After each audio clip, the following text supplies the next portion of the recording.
The gentle tapping on my truck window pulled me from the deepest sleep I had managed in weeks.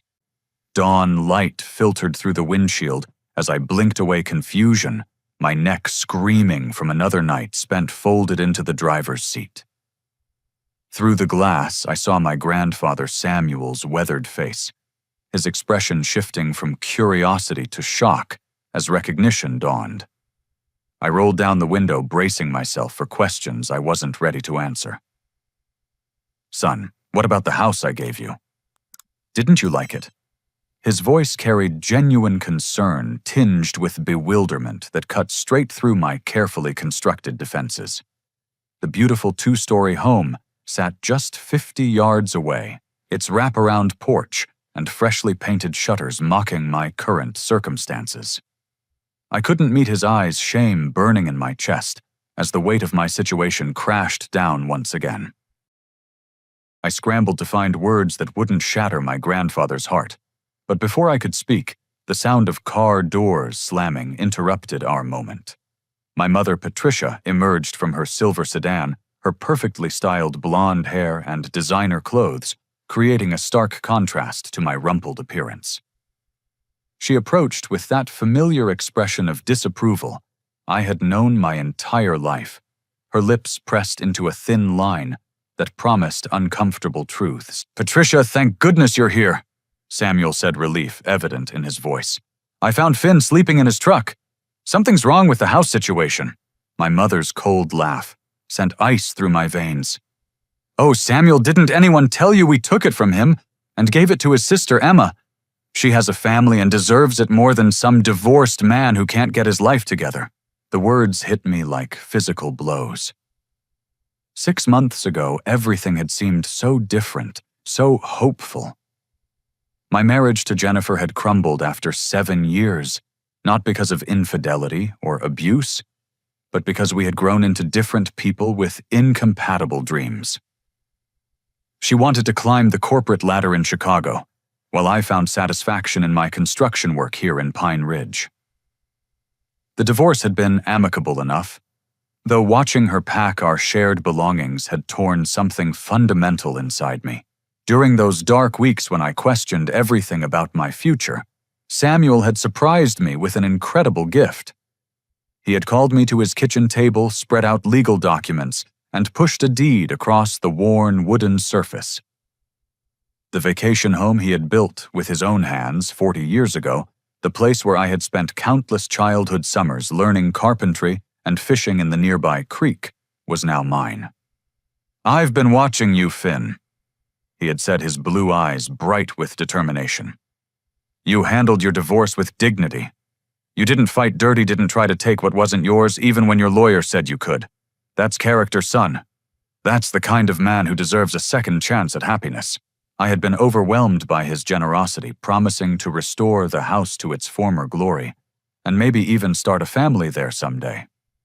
The 2-bedroom craftsman with its stone fireplace and hardwood floors had felt like salvation, a foundation upon which I could rebuild my shattered confidence. But Patricia had other ideas from the moment she learned about the gift. She appeared at my apartment 3 days later, arms crossed and ready for battle. "Emma and Mark are struggling, Finn. 3 children mounting bills, and Mark's construction company is barely staying afloat. You're single now, you can live anywhere. They need that house more than you do." Emma was my younger sister by 4 years, and I genuinely loved her and her children. Jessica, Kyle, and Danny were bright, energetic kids who deserved stability. When Patricia suggested I let them stay at the house temporarily while they got back on their feet, it seemed like the right thing to do. I moved into a small apartment across town paying rent, while my mortgage-free house sat empty of my belongings. "Just until spring," Emma had promised when I handed over the keys. "Mark's got some big contracts coming through and we'll find our own place soon." Spring became summer. Summer became fall. And every conversation about my return to the house was met with tears about the children's school district, Mark's business troubles, or medical bills from Danny's asthma treatments. Patricia orchestrated each guilt trip with surgical precision, painting me as selfish for wanting my own home back while my sister's family struggled. My savings dwindled as months passed. The apartment rent, combined with helping Emma with utilities and groceries, left me with barely enough for basic necessities. When my lease ended last month, I had planned to simply move back into the house. But Patricia's reaction had been explosive.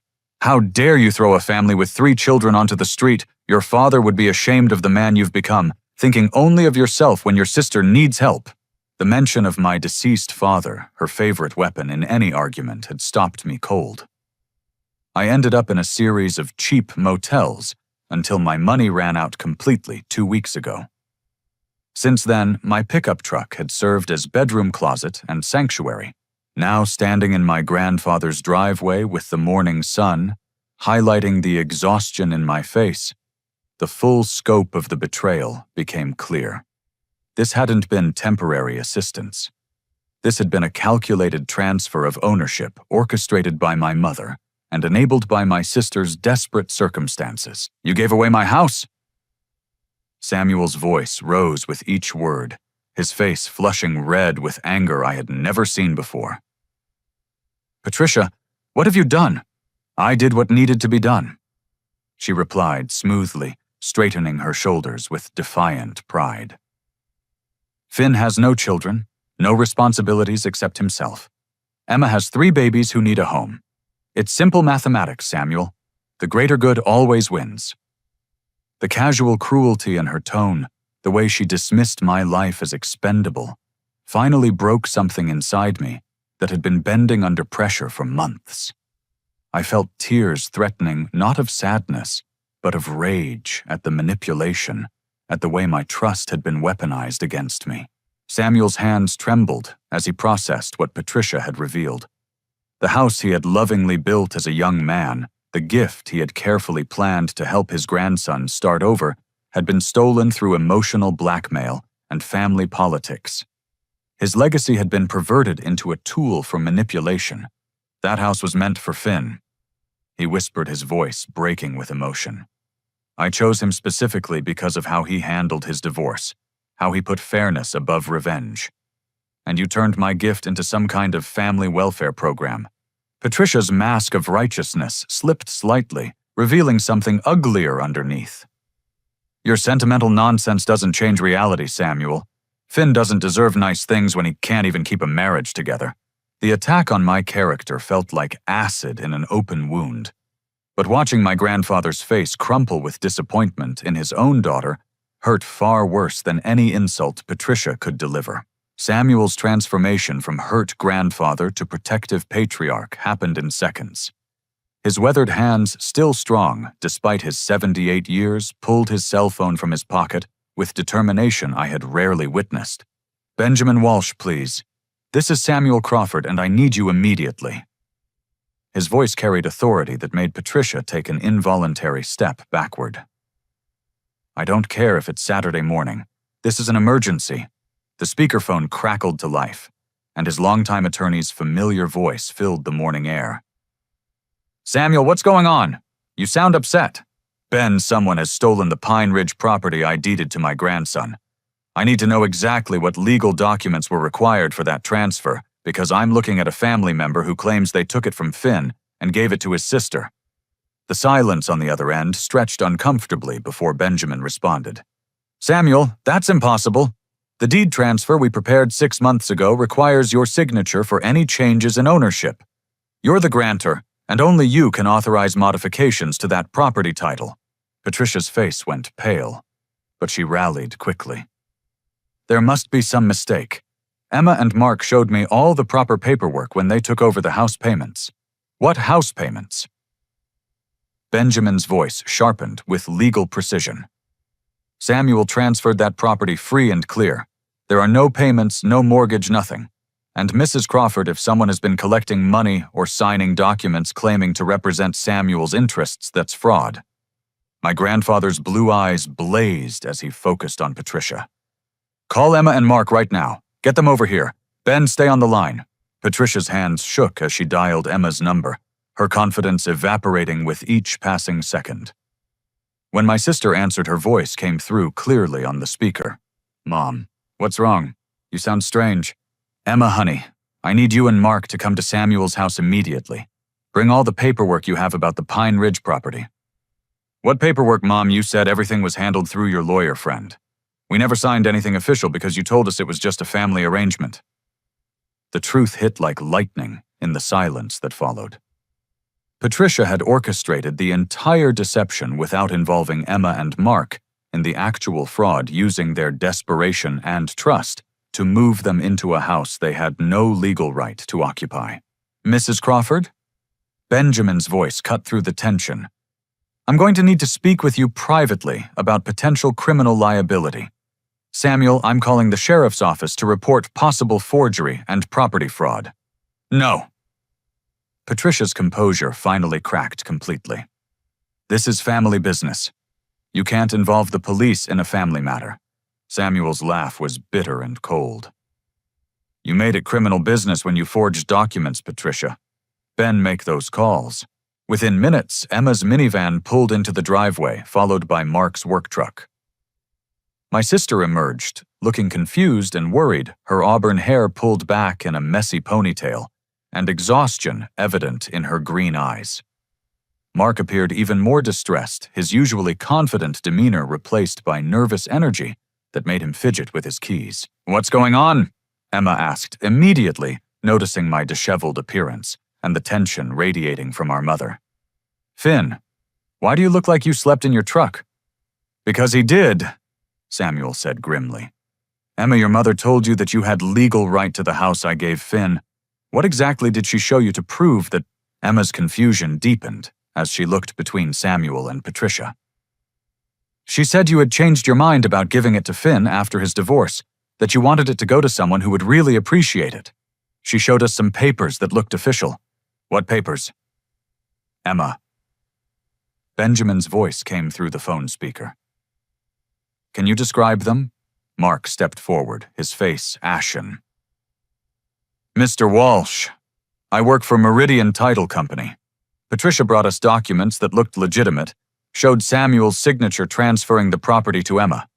She said it was a family gift that needed to be processed quietly to avoid tax complications. The admission hung in the air like a toxic cloud. Mark had used his professional position and access to title company resources to process fraudulent documents, unknowingly participating in property theft because he trusted his mother-in-law. Mark. Benjamin's voice was gentle but firm. You're going to need your own attorney. Using company resources to process fraudulent documents is a felony, even if you didn't know they were forged. Emma gasped, her hand flying to her mouth as the full scope of the situation became clear.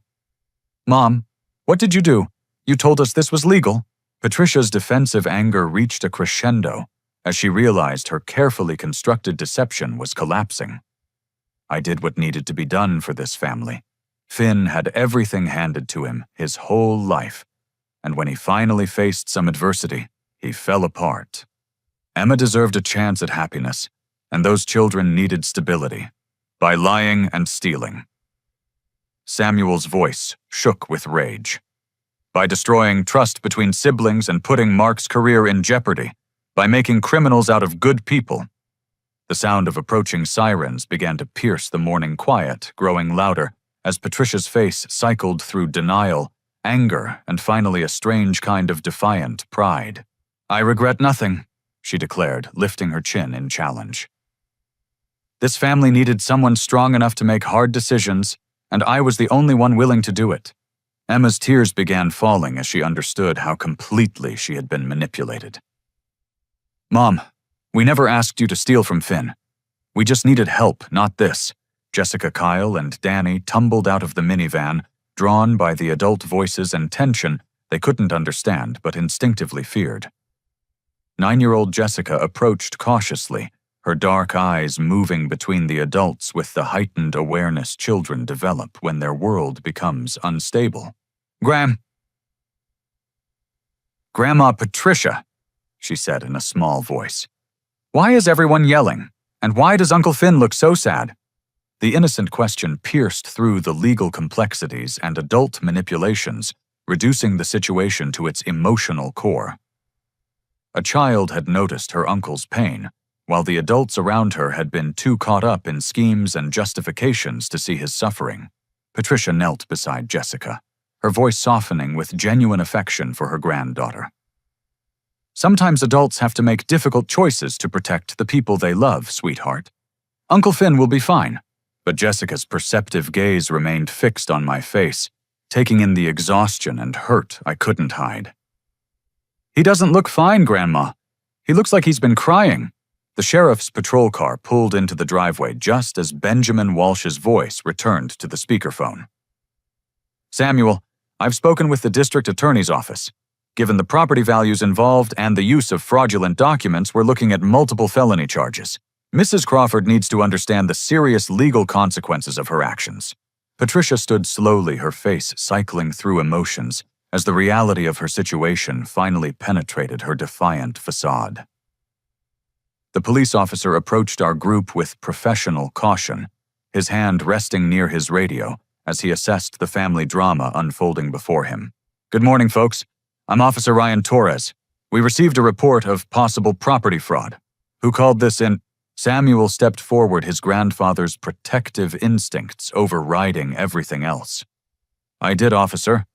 My daughter has been involved in forging documents to steal a house I gave my grandson. The victims are standing right here, all of them." As Officer Torres began taking statements, and Patricia realized the full weight of legal consequences bearing down on her, I felt something shift inside my chest. For months, I had carried guilt about wanting my own property back, about not being generous enough to sacrifice everything for my sister's family. But watching Jessica's innocent concern for my well-being, seeing Emma's genuine shock at learning the truth, understanding that Mark had been deceived just as completely as I had been, I realized that seeking justice wasn't selfish. It was necessary. Officer Torres proved to be thorough and compassionate as he took statements from each family member. His weathered face and patient demeanor suggested years of experience with domestic situations that had spiraled out of control. As he interviewed Patricia, her story began unraveling in real time. "Mrs. Crawford, you're telling me that you had your daughter's signature notarized without her present, and that you used your son-in-law's access to title company resources without his knowledge of the forgery." Patricia's lawyer-coached responses from television crime shows crumbled under professional questioning. "I was protecting my family's interests. Finn didn't need that house as much as Emma's children did." "Ma'am, that's not how property law works," Torres replied patiently. "You can't redistribute someone else's assets based on your personal judgment of who deserves what." While the adults dealt with legal complexities, I noticed Jessica watching everything with the intense focus children bring to adult crises. She had positioned herself close enough to hear, but far enough to avoid direct involvement, and something in her expression suggested she knew more than anyone realized. "Uncle Finn," she said, quietly approaching me while her parents spoke with Officer Torres. "I heard Grandma Patricia on the phone a lot. She was always talking about money and houses and making sure you never found out about something." My heart stopped. "What kind of things did you hear, sweetheart?" Jessica glanced around nervously, ensuring the adults were occupied. "She told someone on the phone that the house was worth lots of money, and that if they sold it, they could split the money and you would never know. She said you were too stupid to figure it out because you were too sad about your divorce." The revelation hit like a physical blow. This hadn't just been about providing housing for Emma's family. Patricia had been planning to sell my grandfather's gift and profit from the theft, using Emma's desperate circumstances as cover for a calculated financial crime. "Jessica, are you sure about what you heard?" I kept my voice gentle, not wanting to frighten her or make her feel responsible for adult problems. "Uh-huh. She made lots of phone calls when she thought nobody was listening. She also said mean things about you and Aunt Jennifer about how you deserved to lose everything because you couldn't keep a wife happy." Emma had overheard enough of our conversation to join us, her face pale with growing horror. "Jessica, baby, can you tell Mommy exactly what Grandma Patricia said about Uncle Finn?" Jessica looked between us uncertainly, clearly sensing the weight of her words. "She said Uncle Finn was weak and stupid, and that strong people like her had to make decisions for weak people like him. She said you and Daddy were weak too, but that was okay because she was taking care of everything. Emma's tears began flowing freely as she understood the depth of manipulation her mother had employed. We weren't just victims of property theft. We were victims of a systematic campaign of psychological abuse designed to make us doubt our own judgment and worth. Officer Torres had been taking notes throughout Patricia's statement, and when Benjamin Walsh arrived in person 20 minutes later, the legal machinery began moving with frightening efficiency. Benjamin was a tall, silver-haired man in his 60s who had handled Samuel's legal affairs for 3 decades. His presence added gravity to a situation that Patricia had been trying to minimize as a family disagreement. Officer Torres, I've reviewed the file on this property, Benjamin said, spreading documents across the hood of his car. The deed transfer Samuel executed was clear and unambiguous. Any change in ownership would require his signature witnessed and notarized. What we have here appears to be an elaborate fraud scheme involving forged documents and conspiracy. Mark sat heavily on Samuel's porch steps, his head in his hands, as the implications of his unwitting participation became clear. Mr. Walsh, I swear I didn't know the documents were fake. Patricia said Samuel had changed his mind about the gift and wanted everything handled quietly. She seemed so confident, so sure of the legal details. Mark, your company's insurance will likely cover legal representation for you, Benjamin replied kindly. This appears to be a case where you were deceived rather than complicit, but you'll need to cooperate fully with the investigation. As Benjamin and Officer Torres discussed the technical aspects of property fraud, Emma approached Samuel with tears streaming down her face. Grandpa, I'm so sorry. We never meant for this to happen. If I had known Mom was lying and stealing, I would never have moved into that house. Samuel's anger toward Patricia didn't extend to Emma, and his embrace of his granddaughter was fierce with protective love. Emma, sweetheart, you're a victim here too. Your mother used your desperation and love for your children against you. That's not your fault. The sound of additional vehicles arriving drew our attention as news of the morning's events spread through Pine Ridge's tight-knit community. Samuel's neighbor, Helen Morrison, appeared with a casserole and concerned questions. The local Methodist pastor, Reverend David Kim, arrived after Helen called him with worry about Samuel's distress. Samuel, what can we do to help? Reverend Kim asked, taking in the police car and family tensions with pastoral concern. Pray for wisdom and healing, David, Samuel replied wearily. And maybe pray that Patricia comes to her senses before this destroys what's left of our family. But Patricia showed no signs of repentance as Officer Torres continued his investigation. When he discovered additional forged documents in her purse, including a falsified power of attorney claiming authority over Samuel's affairs, her situation became exponentially worse. Mrs. Crawford, I'm placing you under arrest for fraud, forgery, and conspiracy. Torres announced producing handcuffs with practiced efficiency. You have the right to remain silent. Anything you say can and will be used against you in a court of law. As Patricia was led to the patrol car, she turned back toward our assembled family, with eyes blazing with unrepentant fury. You'll regret this, Samuel. You'll regret choosing him over your own daughter. Samuel's response was quiet but devastating. I'm not choosing Finn over you, Patricia. I'm choosing honesty over manipulation, justice over theft.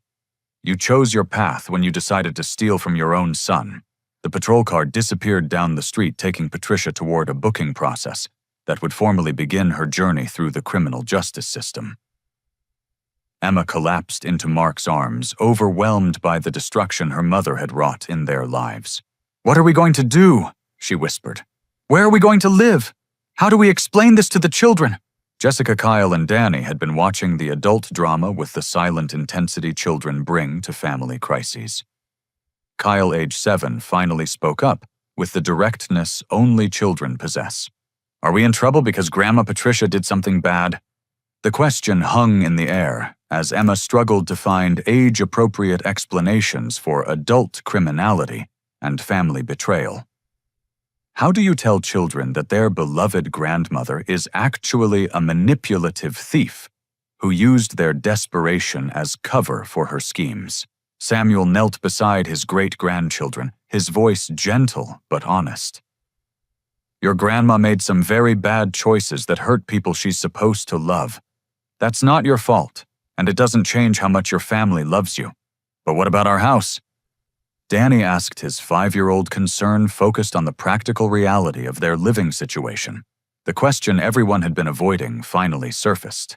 Emma and Mark had been living in my house for months, believing they had legal right to be there.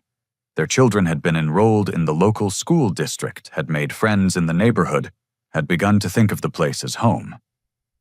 Even though they were victims of Patricia's deception, their immediate housing crisis remained real and urgent. I looked at my sister's tear-stained face, at my brother-in-law's shame and confusion, at 3 innocent children who were about to lose the stability they thought they had found.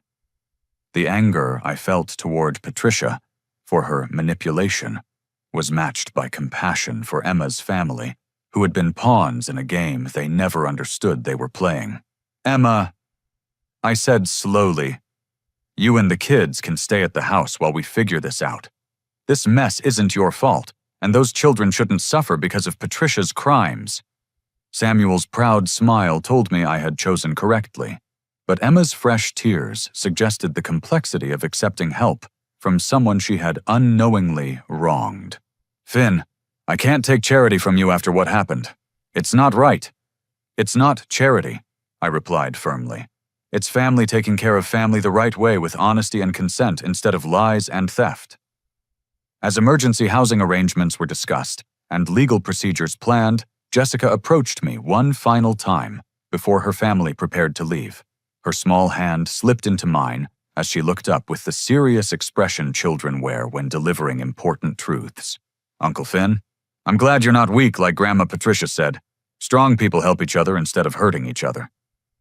The wisdom in her simple observation provided a foundation of hope amid the wreckage of family trust that Patricia had demolished.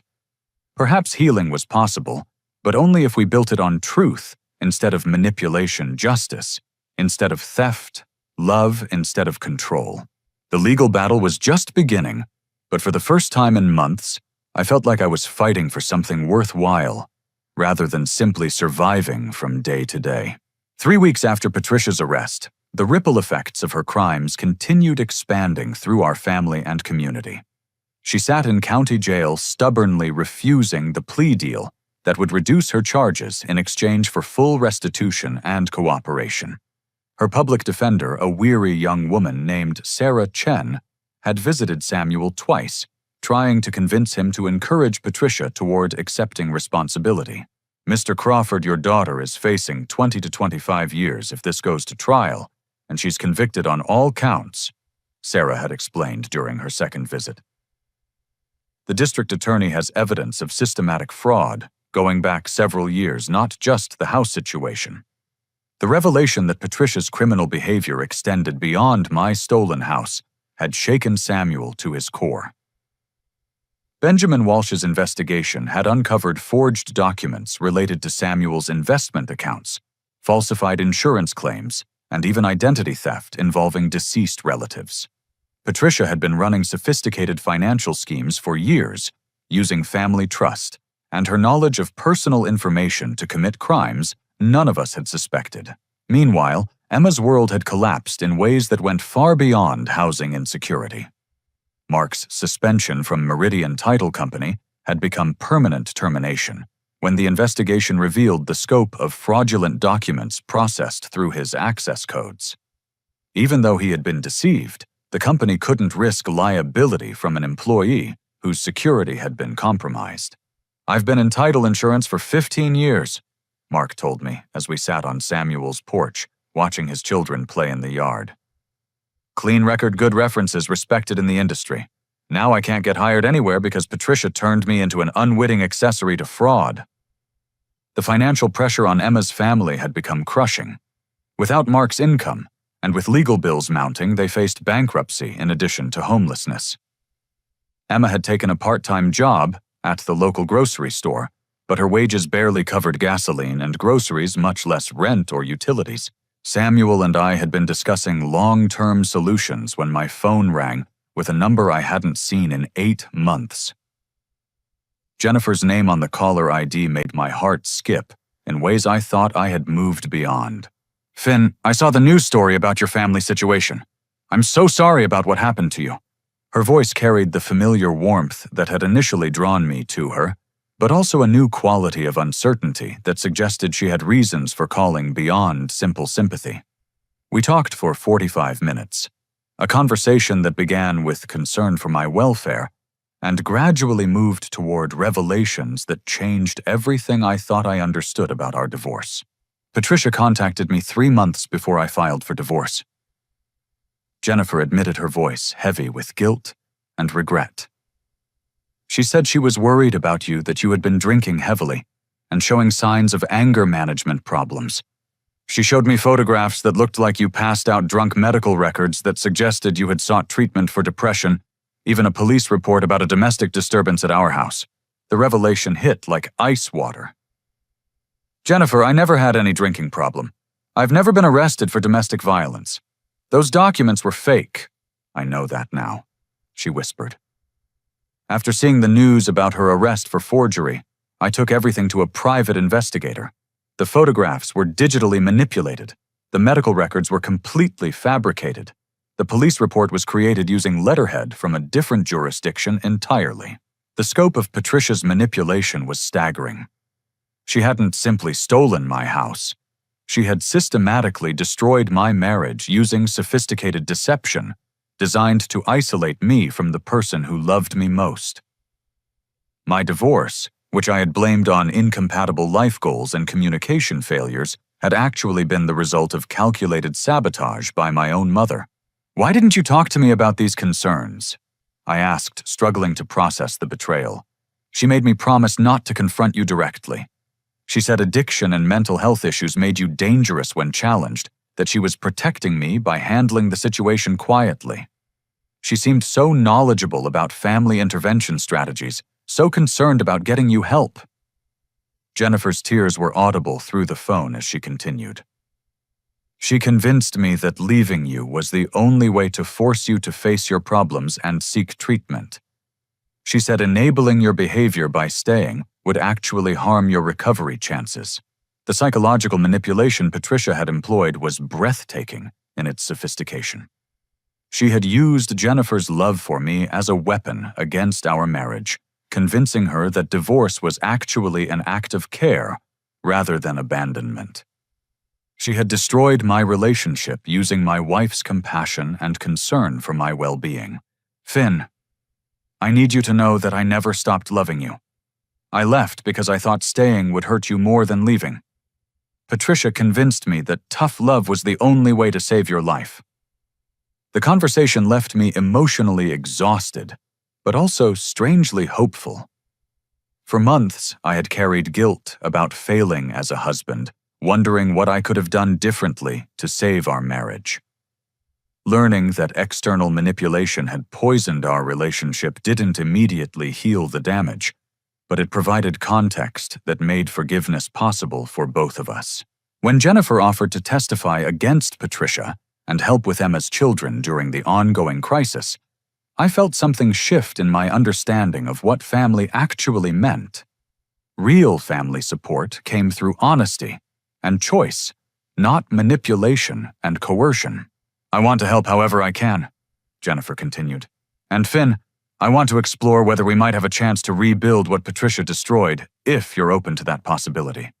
The offer hung between us like a fragile bridge over a chasm of hurt and mistrust.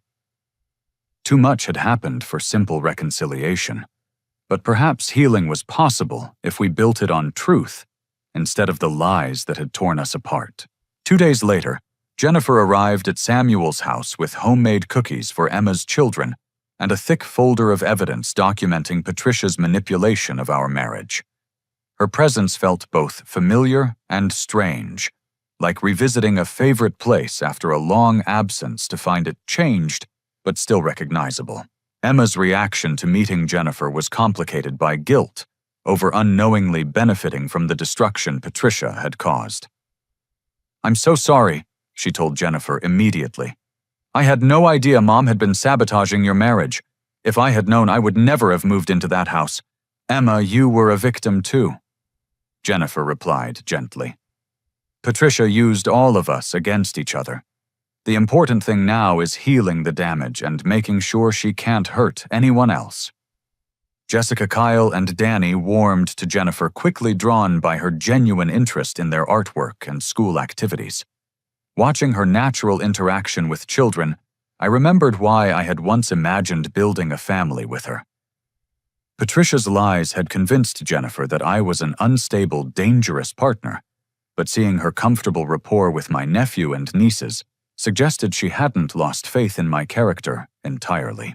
The growing alliance between Jennifer Emma Samuel and myself created something Patricia hadn't anticipated when she orchestrated her schemes. Instead of dividing us permanently, her crimes had revealed the truth and allowed genuine healing to begin.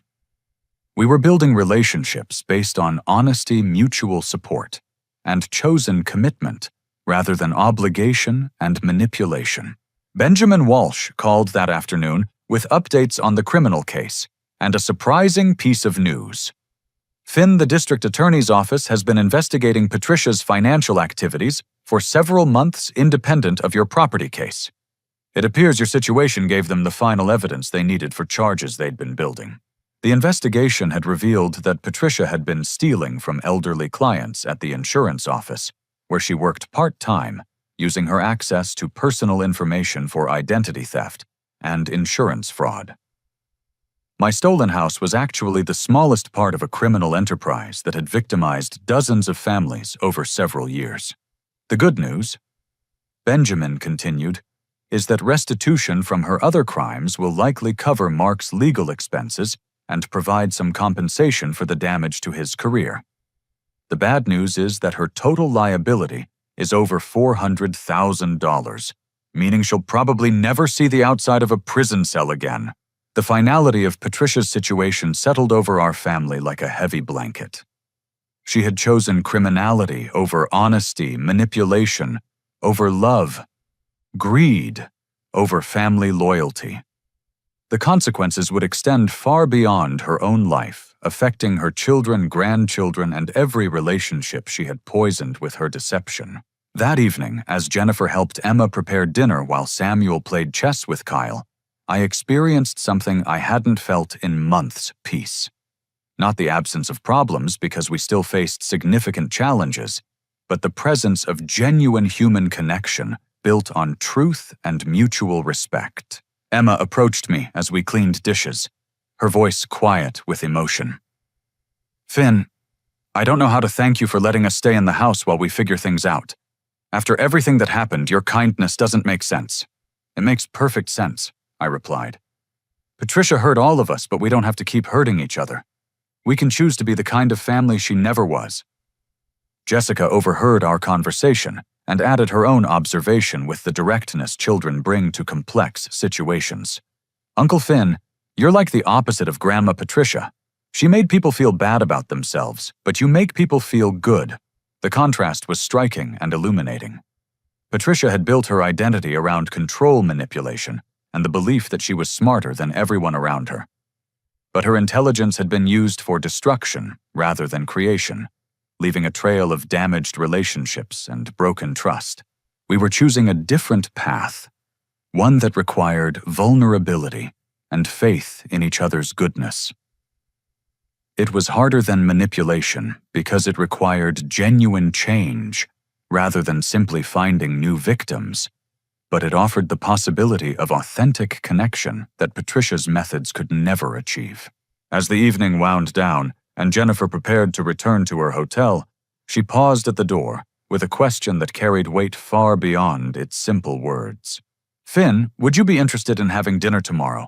Just the two of us to talk about everything that happened and see if we might have a foundation for something new." The invitation represented hope and risk in equal measure. Too much damage had been done for simple reconciliation, but perhaps we could build something better, than what Patricia had destroyed, something based on truth and conscious choice, rather than naive trust. "I'd like that," I answered, and meant it completely. The legal battle with Patricia would continue for months, but the emotional healing had already begun. We were learning that justice wasn't primarily about punishment, but about creating space for truth and genuine relationship to flourish, where lies and manipulation had once poisoned everything. For the first time since sleeping in my truck, I felt like I had a home again, not because of any building or property, but because I was surrounded by people who chose to love honestly, rather than control destructively. 6 months after Patricia's arrest, her trial finally began in the county courthouse. The delay had been caused by the complexity of charges and the district attorney's decision to combine multiple cases involving Patricia's various victims. What had started as a property dispute had evolved into a comprehensive prosecution of financial crimes spanning nearly a decade. Benjamin Walsh had prepared me extensively for my testimony, but nothing could have readied me for the emotional impact of seeing Patricia in orange prison clothing, sitting between her overwhelmed public defender and a private attorney her sister had hired from 3 states away. "Mr. Crawford," the prosecutor district attorney Margaret Riley began, "please tell the jury about the house your grandfather gave you and what happened to it." I spent 45 minutes detailing the gift, Patricia's manipulation tactics, my months of homelessness, and the discovery of the fraud. But the most powerful moment came when I described finding myself grateful for the experience despite its pain. Losing everything showed me the difference between being broken and being broken open. I testified. Patricia's actions destroyed what I thought was my life, but they also revealed who genuinely cared about my welfare versus who saw me as an obstacle to their plans. The defense attorney, Michael Rodriguez, attempted to portray Patricia's actions as misguided family loyalty rather than criminal intent. "Mr. Crawford, isn't it true that your mother was simply trying to help your sister's family during a difficult financial period?"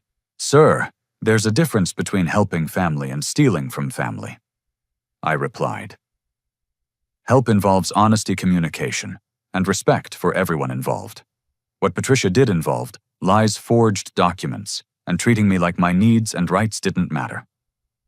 The most damaging testimony came from forensic accountant Linda Park, who had spent months unraveling Patricia's financial crimes.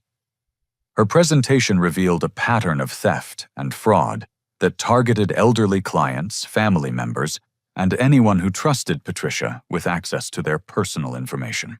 Over the past 8 years, Mrs. Crawford systematically stole approximately $423,000 through various schemes, Park testified. She used her position at Sunset Insurance to access client information for identity theft, forged family members' signatures for property fraud, and even claimed false insurance benefits using deceased relatives' identities. The courtroom gallery was packed with Patricia's victims and their families. Elderly couples who had trusted her to handle their insurance claims, only to discover she had stolen their settlements. Co-workers who had provided personal information for work purposes, not knowing she would use it for credit card fraud. Family friends whose deceased relatives' identities she had stolen for elaborate Social Security scams. Emma's testimony was particularly heartbreaking as she described Patricia's manipulation of her desperation to secure housing for her children. "She made me believe that accepting help was the same thing as stealing," Emma said through tears. "She convinced me that Finn didn't deserve kindness because his marriage failed, and that my children's needs justified taking what belonged to him." "Did your mother ever explicitly tell you that the property transfer documents were forged?" the prosecutor asked. "No, she showed me papers that looked official and said everything had been handled properly through lawyers. When I questioned whether Finn had really agreed to give up the house, she told me he was too selfish to care about anyone but himself." Mark's testimony revealed the professional destruction Patricia's schemes had caused beyond our family. "I had 15 years of clean employment history recommendations from supervisors and a reputation for integrity in the title insurance industry," he explained. Even though I was deceived rather than complicit, no company will hire someone whose security access was compromised for fraud, regardless of intent. The most surprising testimony came from Patricia's former supervisor at Sunset Insurance, Janet Williams, who revealed that the company had been investigating Patricia for months before my grandfather filed his police report. We had noticed discrepancies in claim payments and unusual patterns in client account access, Williams testified. Mrs. Crawford was accessing files for clients she wasn't assigned to, often after hours when supervisors weren't present. We were building a case for termination when law enforcement contacted us about the property fraud. When Patricia finally took the stand in her own defense, her testimony revealed the depth of her self-deception and entitlement. She showed no genuine remorse for her actions, instead portraying herself as a victim of family ingratitude and prosecutorial overreach. "I spent my entire adult life sacrificing for my children and grandchildren," she declared from the witness stand. "When I saw opportunities to help Emma's family and teach Finn some responsibility, I took action. I refuse to apologize for putting family first."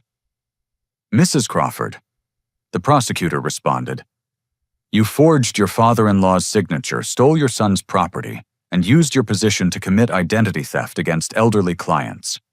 How is any of that putting family first?" Finn needed to learn that life has consequences for poor decisions. His divorce proved he couldn't handle responsibility, so I made better choices for everyone involved.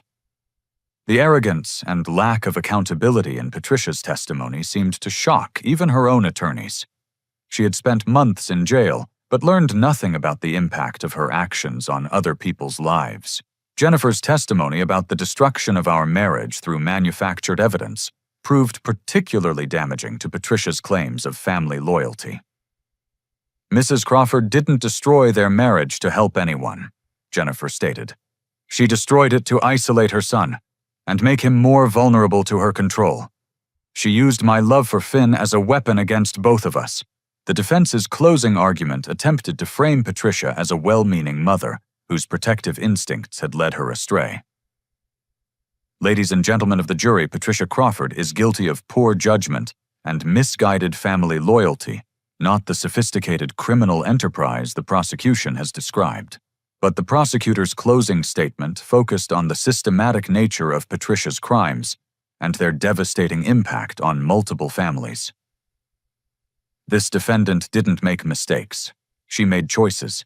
She chose to forge documents, steal identities, and manipulate vulnerable people for financial gain. She chose to destroy relationships and betray trust for personal profit. The jury deliberated for less than 3 hours before returning guilty verdicts on all counts: fraud, forgery, identity theft, conspiracy, and elder abuse. Judge Harrison Miller's sentencing 2 weeks later reflected the severity of Patricia's crimes and her complete lack of remorse. "Mrs. Crawford, you have shown no accountability for your actions and no genuine concern for your victims," Judge Miller stated before imposing sentence. "You used positions of trust to victimize elderly clients, family members, and anyone vulnerable to your manipulation. The court sentences you to 12 years in state prison, followed by 5 years of probation and full restitution to all victims." As Patricia was led away in shackles, she turned toward our family section with eyes blazing with unrepentant fury. "You destroyed our family for money," she called out. "I hope you're satisfied." Samuel's response was quiet, but carried throughout the courtroom. "No, Patricia. You destroyed our family with lies. We're rebuilding it with truth." The months of legal proceedings had been emotionally exhausting, but they had also provided something unexpected clarity about the difference between justice and revenge. I felt no joy in Patricia's imprisonment, only relief that her ability to harm other people had been removed. Outside the courthouse, Emma approached me with tears and words that had been building for months. "Finn, I need you to know that I understand the difference now between helping family and enabling family. What Mom did to you was unforgivable, and I'm committed to spending the rest of my life proving that our family can be better than her worst actions. The healing process would take years, But we had built a foundation of honesty and mutual respect that Patricia's manipulation had never allowed. Emma and Mark were attending counseling to process the trauma of being used as pawns in criminal schemes. The children were in therapy to understand why their beloved grandmother had been taken away and what her actions meant for their family's future. Jennifer and I had been dating cautiously for 3 months, rebuilding trust and exploring whether we could create something better than what Patricia had destroyed. Our relationship was different now, built on conscious choice rather than naive assumption, strengthened by surviving betrayal rather than weakened by it. Mark had found employment with a smaller title company, whose owner valued his experience more than his complicated history. Emma had discovered unexpected artistic talent during the house restoration process, leading to a small business making custom furniture with Samuel's guidance. The house itself had become a symbol of transformation rather than loss. Samuel had decided to officially deed it to both Emma and me, jointly creating shared ownership that reflected our mutual commitment to supporting each other honestly rather than competing destructively. That house was meant to heal our family, Samuel explained during the deed signing ceremony. Patricia tried to turn it into a weapon for division, but you two have made it into a foundation for unity. As we left the courthouse after Patricia's sentencing, Jessica slipped her hand into mine with the unconscious affection children show for trusted adults. "Uncle Finn, are you sad that Grandma Patricia has to go to prison?" The question required honesty about complex emotions that adults often struggle to understand themselves. "I'm sad that she chose to hurt people instead of love people," I replied carefully. "But I'm not sad that she can't hurt anyone else anymore. Will our family be okay without her? Jessica, our family is going to be better than okay. We're going to be honest and kind and safe, which we couldn't be when Grandma Patricia was lying and stealing." The little girl nodded with the acceptance children bring to difficult truths when they're presented with love and security. She had lived through the destruction of everything she thought she understood about her family, but she was also experiencing the rebuilding process with adults who prioritized her well-being over their own convenience. 6 months later, Jennifer and I announced our engagement at Thanksgiving dinner in the restored house. Emma and Mark's furniture business was thriving. Samuel's health had improved dramatically since the stress of Patricia's manipulation ended, and the children were flourishing in an environment of stability and truth. The legal victory over Patricia had been important, but the personal victory of choosing love over control, honesty over manipulation, and healing over revenge had transformed all of us into better versions of ourselves than we had been before the crisis began. Justice, we had learned, wasn't primarily about punishment, but about creating space for authentic relationships to grow, where toxic ones had once poisoned everything they touched. 1 year after Patricia's sentencing, the transformation in our family felt nothing short of miraculous. The house that had been stolen, recovered, and finally shared had become the center of something none of us had planned, but all of us treasured: a genuine community built on choice rather than obligation, honesty rather than manipulation. Emma's furniture restoration business had grown beyond anything she had imagined possible. What began as therapy learning to sand and refinish damaged pieces during the house renovation had evolved into Second Chances Woodworking, a small company specializing in bringing abandoned furniture back to life. Samuel's 60 years of carpentry knowledge combined with Emma's artistic vision created pieces that local interior designers competed to purchase. "I never knew I was creative," Emma told me as we watched her latest commission being loaded into a customer's truck. "Mom always said I was too practical for artistic nonsense, that I should focus on finding a man to take care of me instead of wasting time on hobbies." The customer was paying $1,200 for a dining room table Emma had rescued from a garage sale for $25. Her confidence had grown alongside her skills, and the woman who once believed she deserved only charity was now running a business that employed 2 part-time assistants and had a waiting list of eager customers. Mark's recovery from gambling addiction and career destruction had been slower but equally profound. The new title company had promoted him to senior processor after recognizing his exceptional attention to detail and knowledge of fraud prevention. His experience as Patricia's victim had given him unique insight into document forgery techniques, making him invaluable for training other employees to recognize suspicious paperwork. I understand now that Patricia targeted me specifically because my addiction made me vulnerable. Mark explained during one of our regular Saturday morning conversations. She knew I was desperate enough to accept suspicious documents without asking the right questions. Recovery isn't just about not gambling. It's about not letting desperation make me an easy target for manipulation. The children had adapted to their new reality with the resilience kids display when adults provide consistent love and honesty. Jessica, now 10, had become fiercely protective of family truth-telling, calling out any adult who tried to sugarcoat difficult realities or avoid uncomfortable conversations. "Uncle Finn, are you and Aunt Jennifer going to get married and have babies?" she asked during our weekly chess game, her directness catching me off guard. "We're engaged, so yes to the marriage part. The baby part depends on what Jennifer wants and whether we can be good parents. You'll be good parents because you don't lie to kids about important things. Grandma Patricia used to lie about everything, even when the truth would have been easier." Kyle had thrown himself into baseball with an intensity that worried us initially, until we realized he was using sports as a healthy outlet for processing family trauma.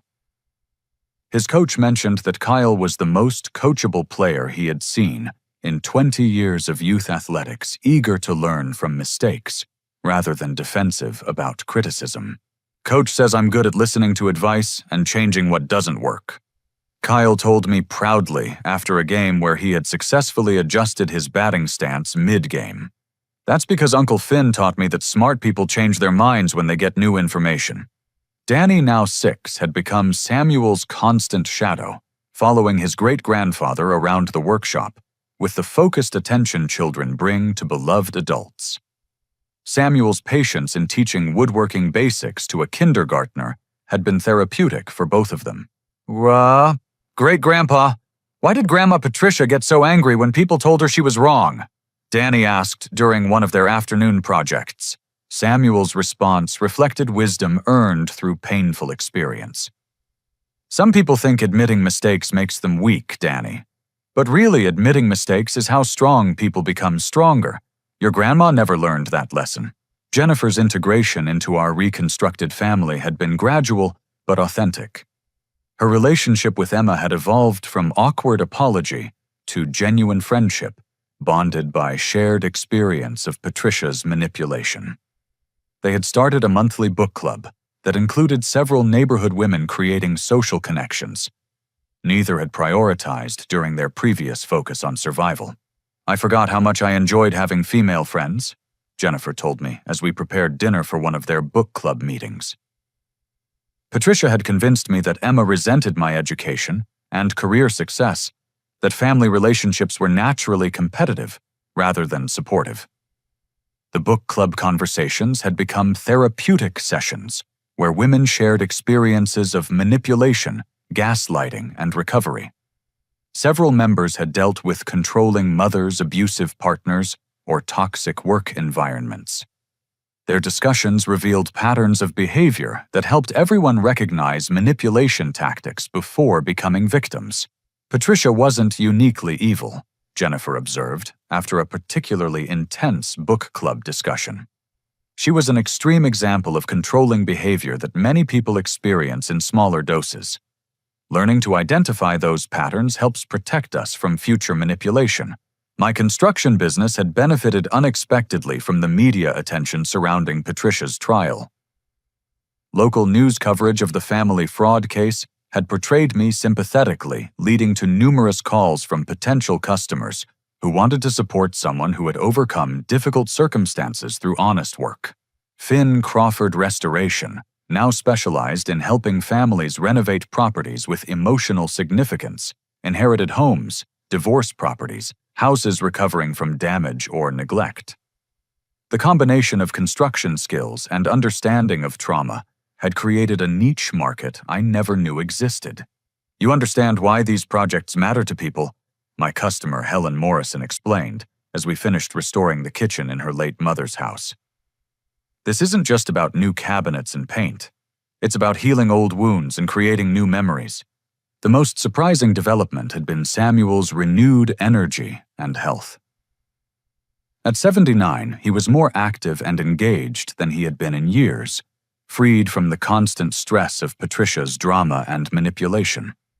His weekly chess games with Kyle, daily workshop time with Danny, and frequent dinners with our extended chosen family had given him purpose and joy. I wasted too many years trying to manage Patricia's emotions and fix her relationships, Samuel told me, as we worked together on a custom bookshelf for Jennifer's home office. I thought family loyalty meant enabling her bad behavior instead of holding her accountable for change. The bookshelf project had special significance because it represented Jennifer's decision to move back to Pine Ridge permanently. Her Chicago marketing firm had allowed her to work remotely, and she had found unexpected satisfaction in the slower pace of small-town life. I thought I needed the energy and competition of the big city, she explained, as we measured her growing collection of books. But what I actually needed was authentic relationships and meaningful work. Chicago gave me career advancement. Pine Ridge gives me life fulfillment. Our wedding planning had been collaborative and intentional, reflecting our commitment to building something genuine rather than recreating what Patricia had destroyed. We had chosen a small ceremony at the restored house with Samuel officiating, using temporary authority granted by the county clerk. This house has seen the worst and best of our family, Samuel had said when we asked him to perform the ceremony. It's the perfect place to make promises about choosing love over control, honesty over manipulation, healing over revenge. Emma had offered to cater the reception using recipes from Samuel's late wife, creating connections between generations that Patricia's chaos had obscured. Mark was handling logistics with the attention to detail his title company experience had developed. The children were planning special performances, Jessica's poetry reading Kyle's baseball demonstration, and Danny's woodworking show and tell. The wedding invitation list reflected our chosen family philosophy. Patricia's absence felt notable, but not tragic. Her sister and brother had declined to attend, unable to separate, supporting us from betraying her. But friends, neighbors, co-workers, and extended family who had supported us through the crisis would be present to celebrate our commitment to building something beautiful from the ruins of what manipulation had destroyed. Jennifer's pregnancy announcement 3 weeks before the wedding had been the final piece of healing we hadn't known we were waiting for. After years of believing I was too damaged for family happiness, the prospect of raising children in an environment of honesty and love felt like the ultimate victory over Patricia's toxic legacy. This baby will grow up knowing that family means people who choose to love you honestly, Jennifer said, as we shared the news with Samuel and Emma's family. No manipulation, no control games, no lies disguised as protection. Jessica's response to the pregnancy news encapsulated the wisdom children develop when they survive family trauma with good adult support. Aunt Jennifer, you and Uncle Finn will teach the baby how to be strong without being mean, which is something Grandma Patricia never learned. As we approached our wedding day, I reflected on the journey from sleeping in my truck to planning a future with someone who truly knew and chose me. Patricia's crimes had destroyed what I thought was my life, but they had also revealed possibilities for authentic relationship that her manipulation had made impossible. The house she had stolen had become the foundation for genuine community. The marriage she had destroyed had been rebuilt on truth rather than assumption. The family relationships she had poisoned with competition and control had been replaced by mutual support and respect. Justice, we had learned, wasn't just about punishment for wrongdoing, but about creating space for love to flourish, where toxicity had once prevented authentic connection. Patricia was serving her 12-year sentence, but we were living our lives as free people who had chosen healing over hatred, truth over manipulation, love over control. The wedding would be a celebration not just of Jennifer's and my commitment to each other, but of our entire family's commitment to building relationships based on choice, rather than obligation, honesty, rather than deception, healing rather than harm. 3 days before the ceremony, Emma found me sitting on the porch where this entire journey had begun, remembering the morning Samuel discovered me sleeping in my truck. "Do you ever wonder what would have happened if Mom had just been honest about wanting to help our family?" Emma asked, settling beside me with 2 cups of coffee. "I think honest help would have looked completely different," I replied. "She would have talked to all of us together, acknowledged everyone's needs, found solutions that didn't require lies or theft. But that would have meant giving up control, and control was more important to her than anyone's actual happiness." Emma nodded thoughtfully. "I'm grateful for how everything worked out, but I still grieve the mother I thought I had. It's hard to accept that someone you loved was never actually the person you believed them to be.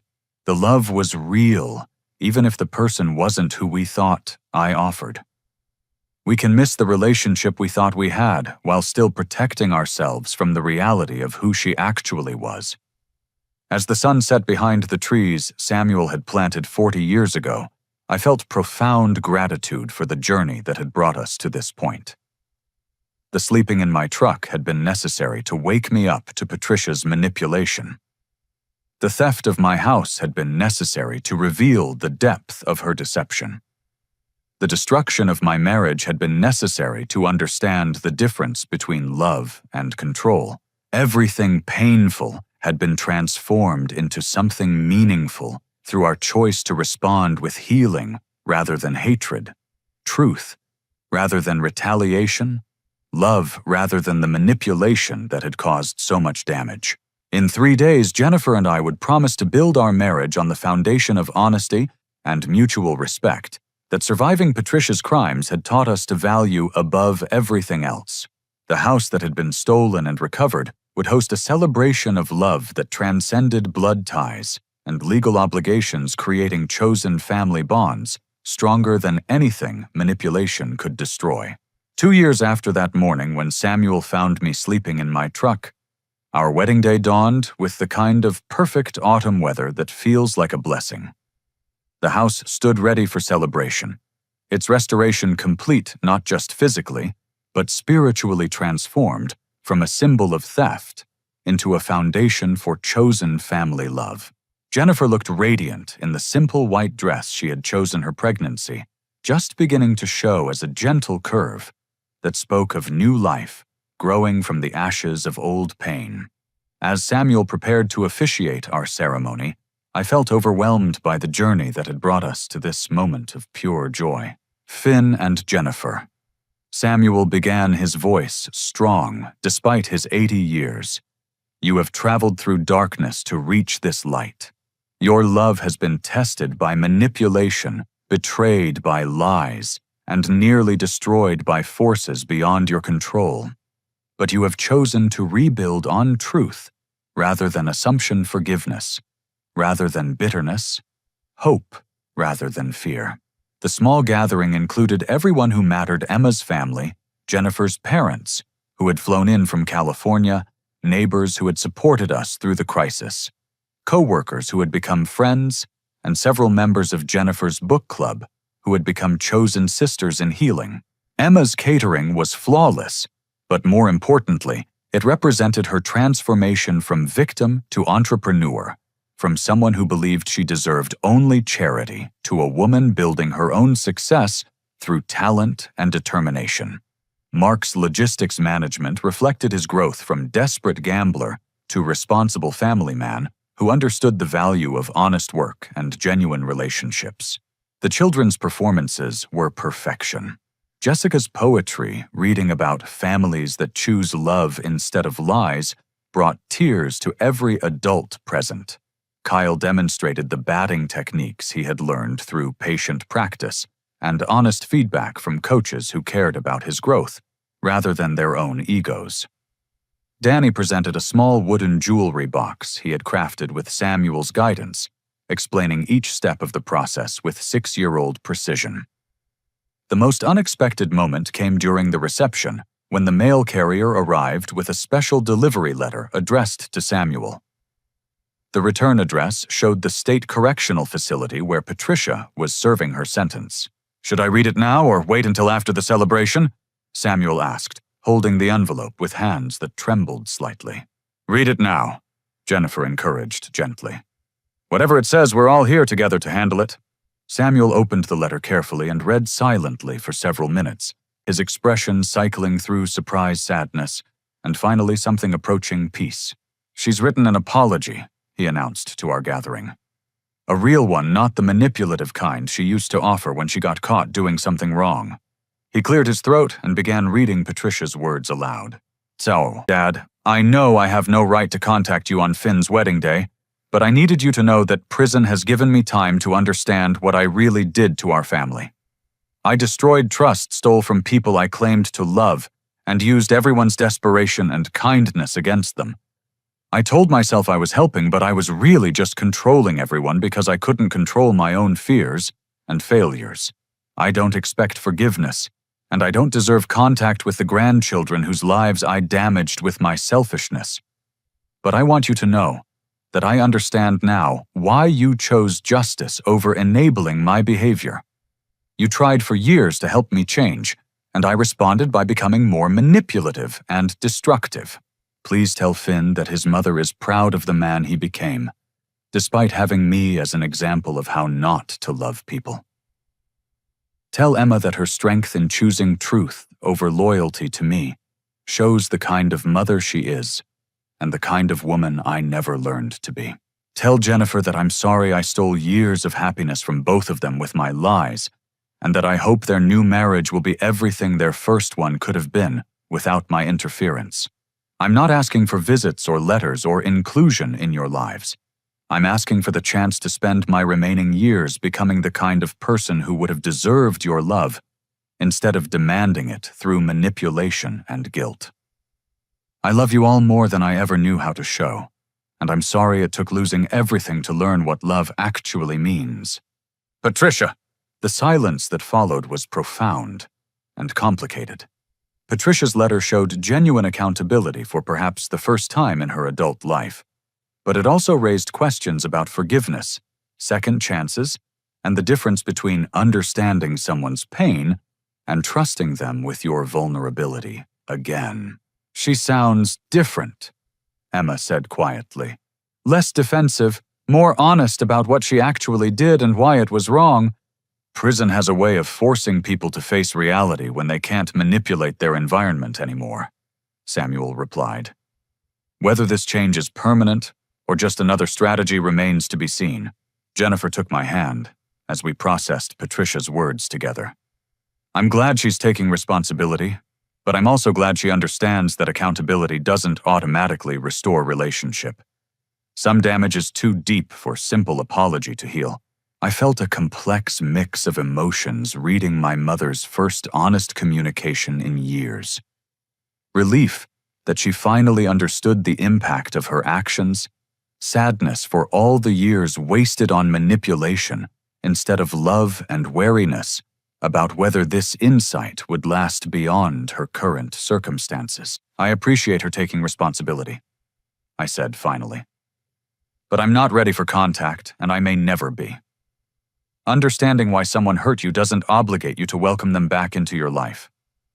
Samuel nodded with the wisdom of someone who had spent years trying to fix a daughter who didn't want to change. "Forgiveness and reconciliation are different things, Finn. We can forgive her impact on our lives without inviting her back into our future." The conversation about Patricia's letter naturally evolved into discussion of the life lessons our entire ordeal had taught us. Emma spoke about learning the difference between helping and enabling, between loyalty and complicity, between supporting family and sacrificing yourself for their poor choices. Mark shared his insights about vulnerability and addiction, about how desperation makes people easy targets for manipulation, about the importance of honest accountability in recovery from any kind of destructive behavior. Samuel reflected on the difference between loving someone and enabling their harmful patterns, between family loyalty and family toxicity, between trying to control other people's choices and supporting their growth. Jennifer and I talked about rebuilding trust after betrayal, about the difference between love and control, about choosing relationships based on who people actually are rather than who we hope they might become. As the evening celebration continued, I found myself amazed by the transformation in everyone present. Emma had grown from desperate victim to confident entrepreneur. Mark had evolved from addictive gambler to responsible provider. Samuel had changed from enabler to healthy boundary setter. Jennifer had moved from manipulation victim to discerning partner. The children had developed from trauma survivors to resilient young people with strong foundations for healthy relationships. And I had transformed from homeless broken man sleeping in his truck to someone capable of building authentic relationships based on mutual respect and honest communication. The house itself represented this transformation. What began as a symbol of theft and family betrayal had become the foundation for chosen family love. The rooms that had housed deception now sheltered truth-telling.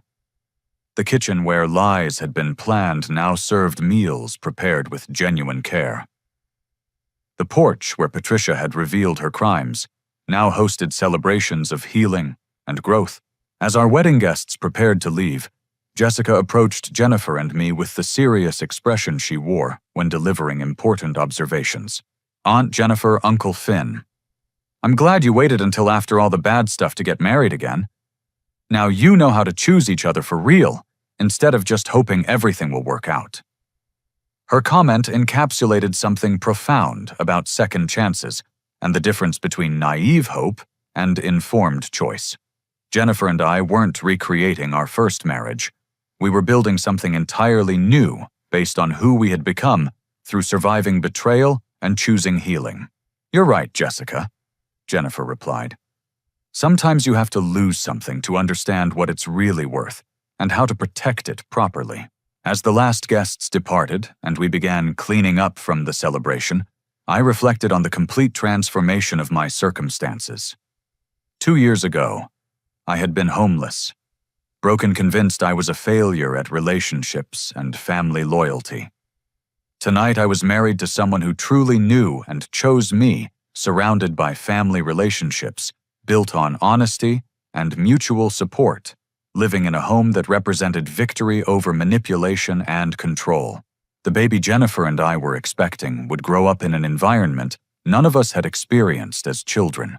Complete honesty about difficult realities, unconditional love, without manipulation, support, without enabling boundaries, without rejection.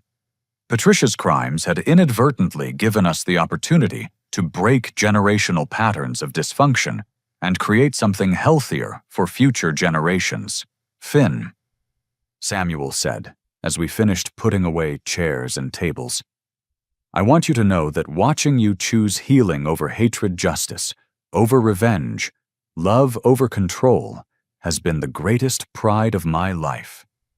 You took the worst thing that ever happened to our family and used it to create the best thing that ever happened to our family." His words carried the weight of recognition from someone whose respect I had always craved, but never known how to earn. I had spent years trying to please Patricia through compliance and accommodation, never understanding that her approval was conditional on my willingness to be controlled. Samuel's approval came from witnessing my character in crisis, my choices under pressure, my commitment to building something better than what manipulation had destroyed. As Jennifer and I prepared for bed in the house where our journey toward authentic love had begun, I felt profound gratitude for every painful step that had brought us to this moment of pure happiness. "Do you think we would have made it if Patricia hadn't forced us to face the truth about manipulation and control?"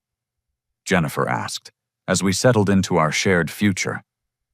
"I think we would have stayed together but never been as happy as we are now," I replied honestly. Her lies forced us to learn the difference between love and manipulation between supporting each other and controlling each other. We're building something stronger than what existed before because we understand what real love actually requires. 3 months later, Jennifer gave birth to our daughter, Sarah Elizabeth, named for Samuel and for new beginnings. As I held my daughter for the first time, I made silent promises about the kind of father I would become, honest about difficult realities, unconditionally loving, without being manipulative, supportive without being controlling. Sarah would grow up knowing that family meant people who chose to love honestly, that trust was earned through consistent character, rather than demanded through guilt or obligation, that real strength came from admitting mistakes and growing from them, rather than defending poor choices through manipulation.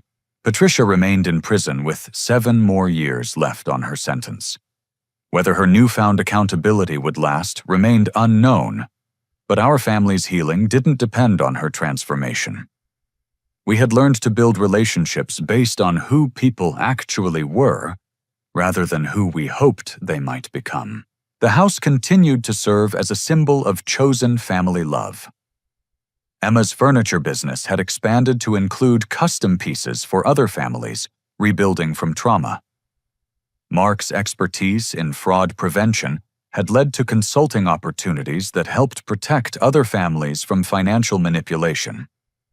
Samuel's workshop had become a gathering place where children learned that adults could be trusted to tell the truth and keep their promises. Justice, we had learned, wasn't primarily about punishment, but about creating space for authentic love to flourish, where manipulation had once poisoned everything.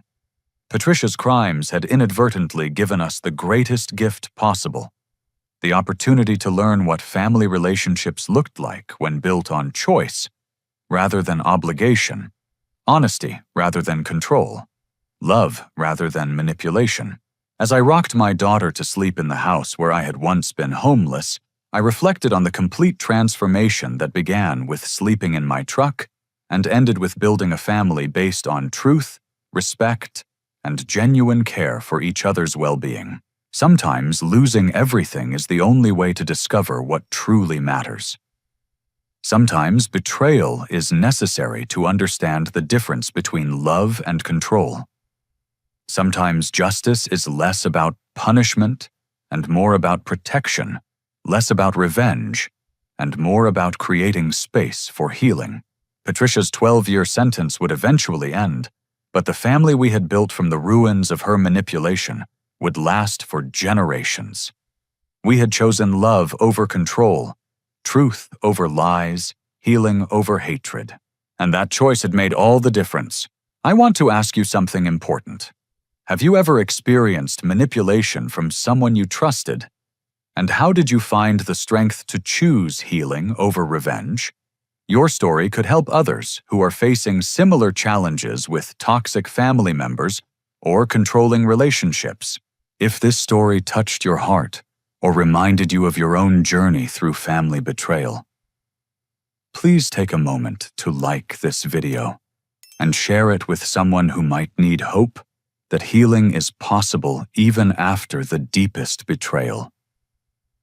Subscribe to hear more stories about choosing love over manipulation and building authentic relationships from the ashes of toxic ones. Thank you for listening to this story of transformation and for being part of a community that believes families should be built on love rather than control. Remember that you deserve relationships based on honesty, respect, and genuine care, not manipulation disguised as love. Until next time, choose truth over lies, healing over hatred, and love over control. Your future self will thank you for the courage to build something beautiful from whatever ruins life may have handed you.